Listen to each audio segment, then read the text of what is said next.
Ya, Assalamualaikum warahmatullahi wabarakatuh. Selamat malam semua, selamat sejahtera bagi kita semua. Selamat datang di mata kuliah Legal Drafting. Nah, teman-teman sekalian, ini baru saja saya rasa sudah pada mengikuti yang namanya UTS. Dan UTS itu sendiri saya rasa saya sudah melihat sebentar untuk jawaban-jawabannya rata-rata masih eh, belum begitu memuaskan kalau saya boleh bilang. Karena mungkin karena teman-teman sekalian ini masih karena kuliahnya online, jadi masih kurang paham, sehingga memang harusnya kita ada kuliah secara offline. Nah, harusnya memang kita laksanakan untuk kuliah offline itu hari ini, tapi adalah karena saya ada keperluan, maka untuk perkuliahan offline-nya kita undur minggu depan, ya. Jadi minggu depan besok jam 6.30 kita akan berkuliah secara offline. Oke. Nah, berkaitan dengan perkuliahan hari ini kita akan sedikit melanjutkan pertemuan kemarin, ya. Saya akan share screen. Oke. Nah, akhirnya nyampe juga ya ke materi pasca UTS, di mana kalau saya boleh bilang, kalau yang sebelum UTS itu banyak atau syarat juga di bidang yang berhubungan dengan teori-teori, sekarang kita ke arah praktek. Atau dalam bahasa saya adalah bagaimana cara membuat peraturan perundang-undangan. Oke, kita kemarin sudah sempat bahas sedikit, jadi kalau misalnya kita bicara mengenai peraturan perundang-undangan, ada beberapa elemen di sini. Pertama, judul, terus ada lagi pertimbangan dan dasar hukum, terus kemudian definisi, terus konseptualisasi persyaratan operasional, terus pengorganisasian syarat-syarat operasional tadi, sama artikulasi dari syarat operasional. Jadi ada beberapa elemen di sini. Oke, tapi sebelum saya mulai, saya sedikit nyetel video dulu ya. Ini tentang, ya sedikit intermezzo aja tentang kayak gimana sih, apa namanya, kehidupan legal drafter ya, orang yang membuat undang-undang. Ini sambil yang ada di Eropa. Saya putar ya. A little nervous. It's Justice Canada, and it sounds very official, but everybody has been so welcoming. And a little nervous. It's Justice Canada, and it sounds very official, but everybody has been so welcoming and supportive. My name is Diana Smith, and I participated in a day in the life of a legislative drafter. The team here is very dedicated, very passionate about what they do, and they care about what they're doing and how it will impact all Canadians. I think you obviously need to know the law, but I've also found that a good knowledge of history helps because you can look back on things that have precedence and bring them forward to help inform new laws. I think that just knowing where we all come from and what we're doing together as a country, and so I think I've got a stronger sense of where I play my part. We did so much today that I'm still trying to filter it, but Oke. Yang barusan teman-teman sekalian lihat itu adalah bagaimana keseharian dari legal drafter atau orang yang membuat undang-undang di sini secara spesifik ya, yang ada di Inggris. Yang menurut saya juga cukup menarik ya. Jadi di sini kita bisa bicara bilang uh, legal drafter di sana itu, kalau saya boleh bilang, uh, ya memang benar-benar memang dia expert di bidangnya, ya.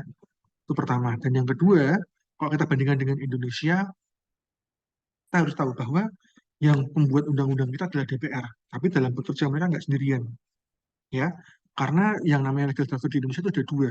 Yang pertama legal drafter yang ditunjuk oleh ini negara, sama legal drafter yang ini secara private atau swasta. Nah, kalau private legal drafter itu biasanya dia yang menawarkan jasanya seperti lawyer gitu ya. Tapi kalau legal drafter yang ditunjuk oleh negara itu di sini dia bertindak sebagai pegawai negara. Contohnya staf sus DPR. Itu semua banyak yang legal drafter, ya. Kurang lebih seperti itu. Nah, muncul pandangan nih, ya, yang mungkin apa namanya akan saya jadikan pertanyaan dalam perkuliahan hari ini, ya. Untuk perkuliahan hari ini nanti sistemnya kita tanya jawab apa, eh, pertanyaan aja ya sebagai absensi. Jadi bagaimana pandangan Anda tentang pembuat undang-undang di Indonesia saat ini. Dalam hal ini DPR. Ya, kalau kita lihat di Eropa itu sangat rapi ya. Tapi kalau di Indonesia ini permasalahannya seperti apa? Ya, kita harus tahu bahwa di Indonesia itu sendiri banyak banget rancangan peraturan undang-undangan yang mangkrak. Nah, pertanyaan saya untuk perkara hari ini sederhana saja. Kenapa bisa seperti itu? Apakah kinerjanya pembuat undang-undang dalam hal ini DPR itu sangat lemot, ataupun apa mungkin jumlahnya terlalu sedikit mengingat Indonesia terlalu luas? Coba berikan pandangan Anda, kenapa bisa seperti itu? Itu untuk pertanyaan pertama. Lanjut ya. Oke. Nah, oke, sebelum kita mulai, sebentar. Oh,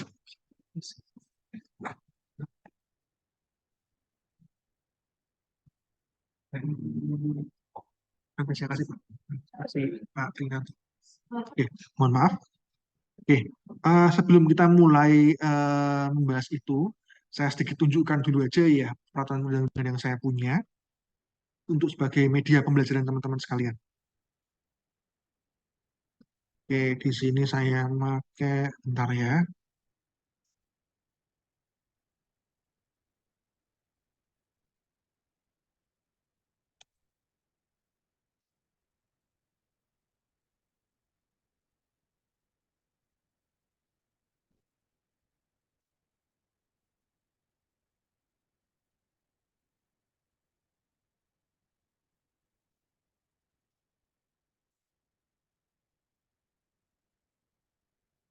Oke, kebetulan saya ada contohnya, ini Undang-Undang Nomor 30 tahun 2014. Saya ambil sembarangan sih yang ada di file saya, itu cuma sebagai contoh saja. Kayak gimana sih undang-undang itu? Di sini memang kalau kita bicara mengenai peraturan perundang-undangan itu ada luas ya, tapi saya rasa akan lebih relevan kalau kita menggunakan undang-undang sebagai contoh, karena eh, elemen-elemen yang ada di dalamnya sudah tentu sangat sempurna, karena ini udah di tingkat nasional. Nah, kita lihat elemen-elemennya. Yang pertama adalah judul Undang-Undang Republik Indonesia Nomor 30 Tahun 2014 tentang administrasi pemerintahan. Judulnya jelas. Nah, kalau yang ini namanya adalah irah-irah. Ya, nih ya, dengan rahmat Tuhan yang Maha Esa Presiden Republik Indonesia, itu irah-irah bahasanya. Ini wajib ada, ya. Terus kemudian, nah, yang kedua, apa yang penting ini adalah menimbang, ya. Ini kalau dalam bahasa hukum namanya pertimbangannya. Ya, ini apa? Dasar-dasar yang menjadi alasan kenapa undang-undang ini dibuat. Misalnya, kita bicara mengenai administrasi pemerintahan. Kenapa dibuat? Bahwa dalam rangka meningkatkan kualitas penyelenggaraan pemerintahan, badan dan atau pejabat pemerintahan dalam menggunakan wewenang harus mengacu pada asas-asas umum pemerintahan yang baik berdasarkan ketentuan peraturan perundang-undangan. Ini dasarnya, ya. Dan di sini bisa teman-teman lihat sekalian, dalam pertimbangan ini selalu menggunakan kata bahwa. Lihat kan? Menggunakan kata bahwa, ya. Ini menunjukkan karena memang ini yang menjadi dasar pertimbangannya seperti itu. Terus kemudian selanjutnya dasar hukum yang seringkali diawali dengan kata mengingat. Di sini bisa kalian lihat ya, ini dasar-dasar hukum yang menjadi landasan kenapa landasan diberlakukannya undang-undang ini. Yang pertama, di pasal 5 ayat 1 pasal 2 dan pasal 20 Undang-Undang Dasar Negara Republik Indonesia. Cuma satu aja ya. Oke. Terus ada lagi ketentuan umum di sini ya, bisa dilihat ada kalau ketentuan umum ini kalau dalam bahasanya diistilahkan sebagai definisi. Di sini apa dalam Undang-Undang pasal 1 selalu memberikan definisi dari apa saja yang diatur dalam undang-undang ini. Misalnya, administrasi pemerintahan itu apa sih? Fungsi pemerintahan itu apa? Atasan pejabat itu apa? Lengkap ya. Nah, baru isinya yang tentu saja berbeda-beda di setiap undang-undang. Tapi elemen paling dasar awalnya itu, ya. Oke, sekarang kita lanjut lagi ke materi. Setelah kita tahu, ya,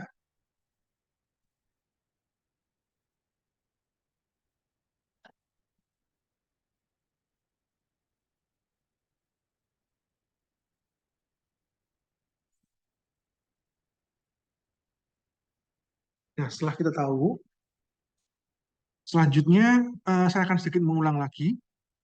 Kalau dulu saya pernah bahas mengenai teorinya Hans Kelsen tentang hierarki hukum, ini akan saya sedikit bahas lagi.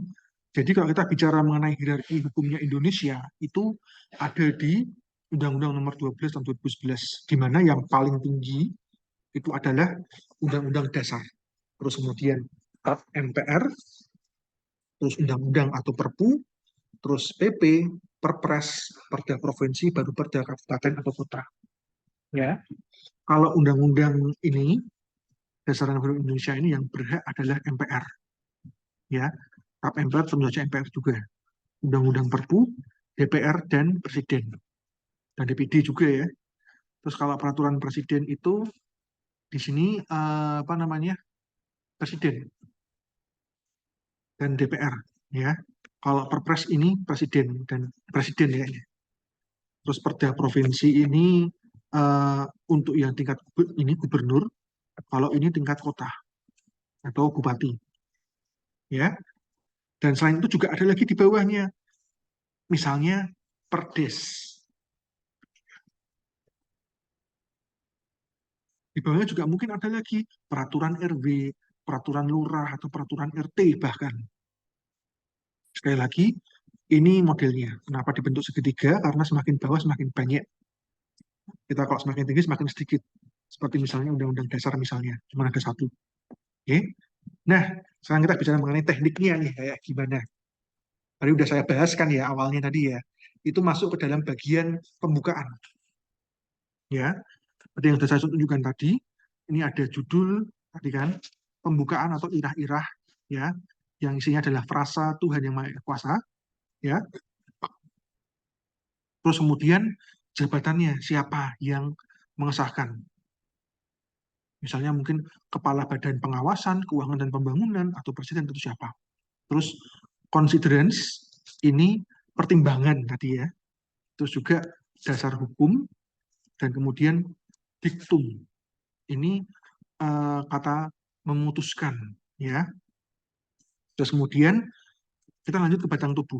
Batang tubuh ini pertama ketentuan umum. Ini yang tadi kita bahas ya pasal pertama tadi tentang apa hal-hal yang boleh dan tidak boleh dilakukan. Apa definisi dari suatu istilah yang ada dalam undang-undang tadi. Terus kemudian materi pokoknya apa. Terus kemudian ketentuan peralihan dan ketentuan penutup. Terus kemudian lampiran. Nah, langsung saja kita ke judul. Nah, judul sekali lagi itu harus singkat dan jelas, mencerminkan hal yang ditetapkan. Judul juga memuat keterangan mengenai jenis, nomor, tahun penetapan, dan nama putusan. Terus itu harus kapital semua, margin tengah ya. Nah, contohnya seperti ini. Keputusan Komisi Pemilihan Umum Provinsi, huruf gede semua, nomornya berapa, tentang, terus kemudian penetapan bla bla bla bla, terus gubernur siapa pengesahnya, dan tahun berapa. Oke, itu judulnya. Terus kemudian pembukaan isinya ya. Tadi lanjut tadi ya. Eh, di sini menyebutkan yang tanda merah, yang huruf merah ini ya, siapa yang mengeluarkan putusannya ini. Di sini ketua KPU-nya provinsi. Terus kemudian considerance ini yang tadi saya jelaskan yang pada pokoknya mengenai apa hal-hal yang menjadi dasar dari kenapa undang-undang ini dibuat. Yang sifatnya sekali lagi filosofis ya. Terus kemudian dia harus apa pokok-pokok pikirannya ini. Oke, ini kan. Terus kemudian dasar hukum yang memuat dasar kewenangan membuat keputusan dan yang memerintahkan membuat keputusan. Contohnya ini ya. Oke. Oke. Nah, sekarang ke batang tubuh. Nah, di sini seninya nih di batang tubuh. Kalau tadi yang di apa considerance itu kita menggunakan kata bahwa dan isinya tuh yang sifatnya apa namanya umum ya atau yang sifatnya filosofis yang apa tidak intinya menjadi alasan kenapa undang-undang ini perlu dilaksanakan. Kalau dasar hukum ya tentu saja yang menjadi dasar undang-undang ini bisa dilaksanakan, bisa disahkan ya. Kemudian kalau kita bicara mengenai batang tubuh atau materi pokok, di sini kita udah bahas mengenai seninya dalam membuat keputusan. ya dalam membuat pasal. Oke. Jadi asal teman-teman tahu saja, setiap pasal yang ada itu ada pertimbangannya dalam dalam membuat kalimat seperti itu. Yuk kita ambil contoh. Saya ambil contoh ini aja ya, yang nanti kita buka tadi, Undang-Undang Nomor 30 tahun 2004 ya. Oke, kita kembali ke atas lagi. Ini ya, ini sudah saya tunjukkan kan. Ini, nah, bisa kalian lihat nih, ini judul ya, ini judul, terus kemudian ini irah-irah, terus kemudian ini siapa yang mengesahkan. Dalam hal ini Presiden Republik Indonesia. Terus ini considerance atau menimbang tadi ya. Terus kemudian bentar, ini mengingat ini adalah dasar hukum. Terus setelah itu dilanjutkan dengan ketentuan umum. Ya, dengan ini memutuskan ya. Yang kok dalam bahasanya kemarin itu diktum ya. Itu namanya diktum ya. Jadi memutuskan, menetapkan ini adalah diktum ya. Ini wajib ada.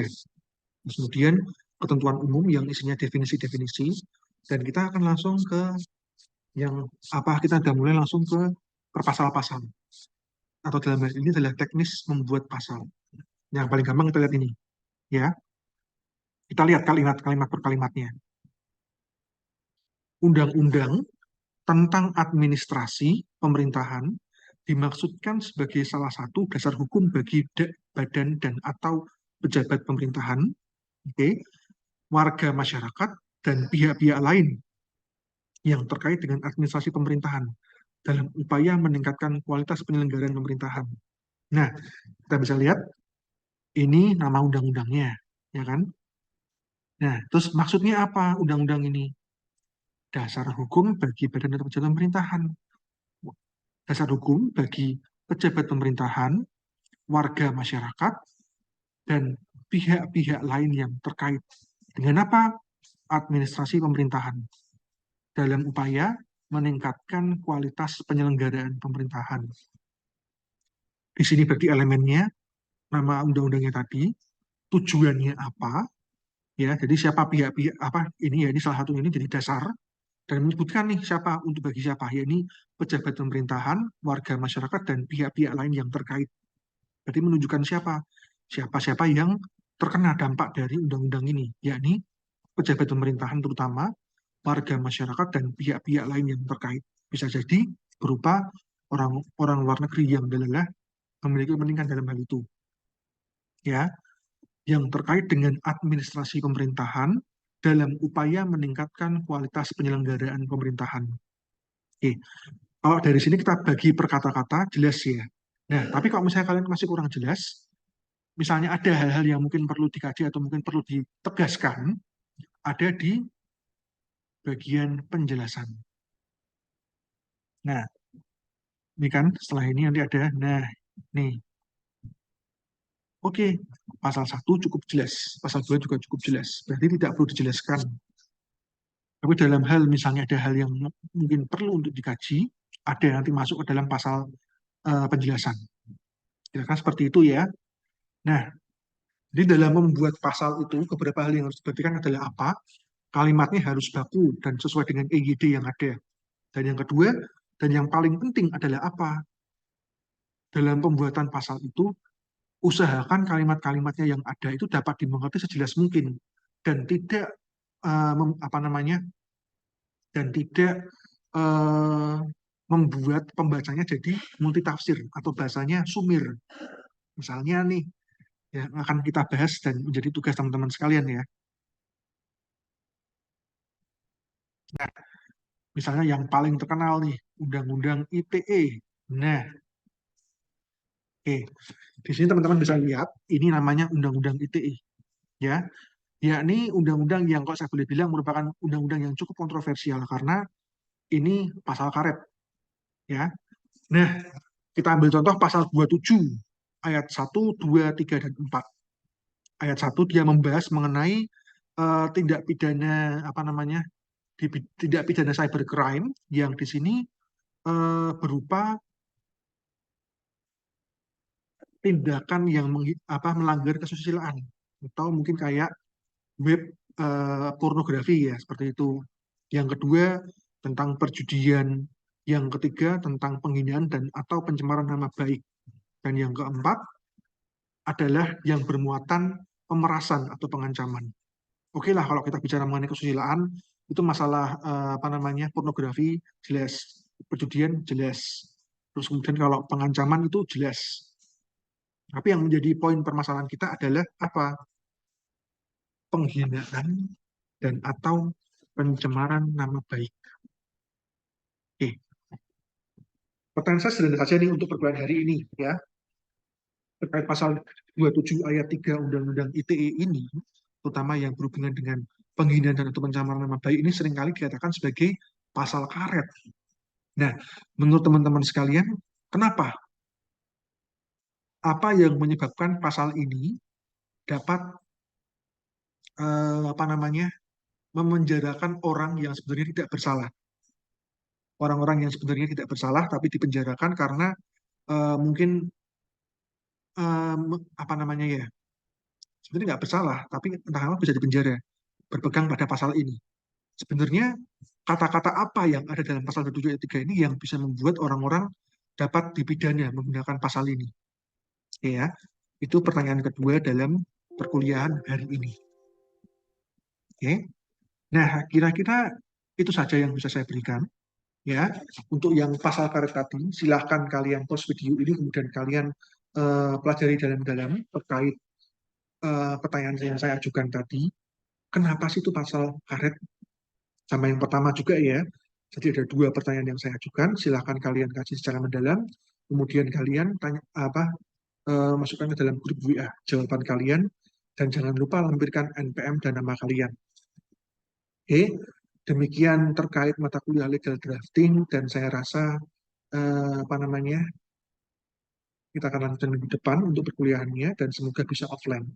Nah, mungkin bagi teman-teman sekalian yang apa namanya masih ada pertanyaan atau masih belum mudeng terkait bagaimana teknis-teknis penyusunan legal drafting, silakan disimpan. Minggu depan kita akan ketemu secara langsung, bisa ditanyakan dan bisa kita praktekkan secara langsung. Bagaimana cara mengedraft peraturan perundang-undangan. Yang tentunya karena ini adalah ilmu yang sifatnya praktek, kalau kita online pada nggak mudeng nanti mestinya. Oke, dan kira-kira seperti itu saja untuk pekan hari ini. Jangan lupa untuk absensi adalah menjawab pertanyaan saya di grup WA dan sampai batas waktu yang sudah kita sepakati. Ya, ini perkuliahan kita, sehingga nanti pertanyaan jawaban yang saya terima hanyalah jawaban yang sampai sebelum jam 20.10. Oke, manfaatkan waktu sebaik-baiknya dan kemudian kalau ada pertanyaan silakan ajukan di grup WA. Oke, sekian dan terima kasih. Wassalamualaikum warahmatullahi wabarakatuh.